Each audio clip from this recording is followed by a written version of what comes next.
Sharia, Tariqa, and Haqiqa.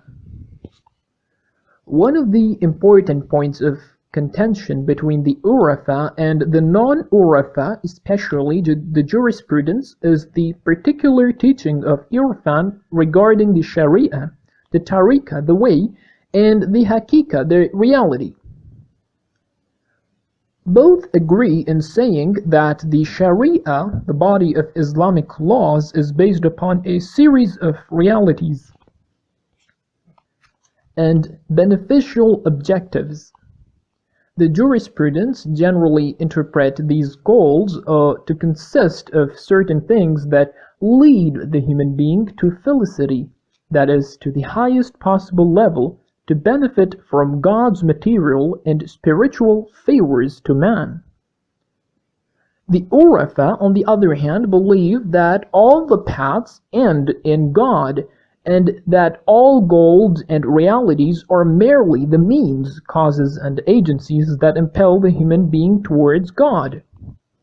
The jurisprudence say only that underlying the laws of the Sharia is a series of benign objectives, that these objectives constitute the cause and spirit of the Sharia, and that the only way of attaining these objectives is to act in accordance with the Sharia. But the Urafa believe that the realities and objectives underlying the laws of the Sharia are of the nature of stations and stages in the human being's ascent towards God and in the process of man's access to the ultimate reality. The Urafa believe that the esoteric aspect of the Sharia is the way, the Tariqa, at whose end is the reality, al-Haqiqa, that is Tawheed in the sense mentioned earlier, which is a stage acquired after the obliteration of the Arif's self and his egoism. Thus, the Gnostic believes in three things: the Sharia, the Tariqa, and the Haqiqa, and that the Sharia is the means to, or the shell of the Tariqa, and the Tariqa again is the means to, or the shell of the kernel of Haqiqa. We have explained how the jurisprudence view Islam in the lectures of Kalam. They believe that the Islamic teachings can be grouped into three branches. The first of these is Kalam, which deals with the principal doctrines, Usul al-Aqaid. In matters related to the doctrines, it is necessary for the human being to acquire it through reason, shakeless belief, and faith. The second branch is ethics, Akhlaq.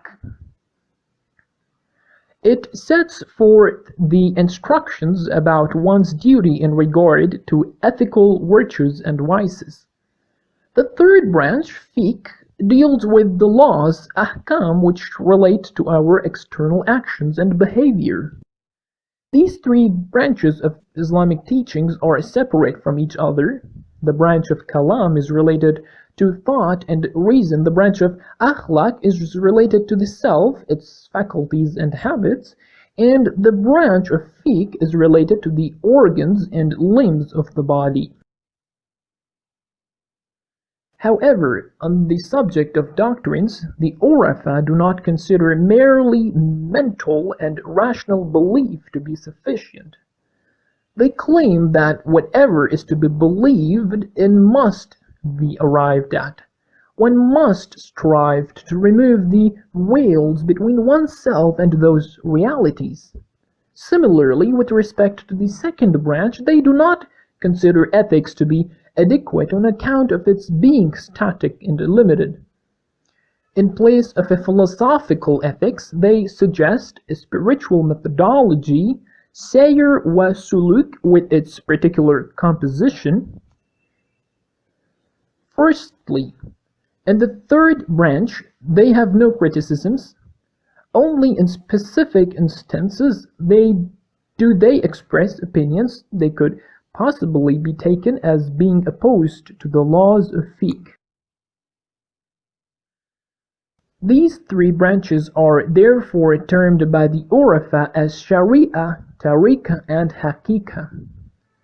Yet, they believe that in exactly the same way as the human being cannot be divided into three sections, that is, the body, the self, and reason, which are not separate from each other and form an indivisible whole of which they constitute inward and outward aspects. So it is with the Sharia, the Tariqa, and the Haqiqa. One is outward shell, another is inward kernel, and the third is the kernel of the kernel.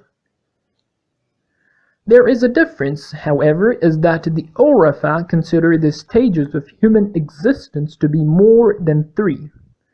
That is, they believe in a stage that transcends the domain of reason. God willing, this shall be explained later.